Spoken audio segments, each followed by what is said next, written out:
দেখতেই পাচ্ছ বন্ধুরা, গরুটার অভিনয়টা দেখো কিভাবে বাসটাকে থামালো। আর গরুটার কাজটা তোমরা লাস্ট পর্যন্ত দেখো, ভিডিওটা কি হতে চলেছে।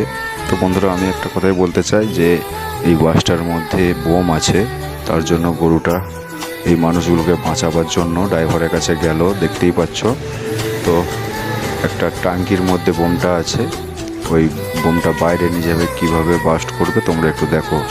আমরা পশুর দিকে খুব একটা ভালোবাসতে পারি না, কিন্তু পশুরা আমার দিকে খুবই ভালোবাসে। দেখতেই পাচ্ছ এই ট্যাঙ্কিটার মধ্যে বোম আছে। তো আমি আর কিছু বলতে চাই না, তোমরা ভিডিওটা দেখো।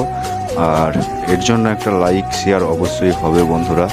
যারা পশুর দিকে একটু ভালোবাসো, তোমার দিকে অনুরোধ করে বলছি, পশুর দিকে কোনো দিন খারাপ করো না। দেখতে পাচ্ছ কেমনভাবে বাস্ট হলো। এই বাসটির মধ্যে বাস্ট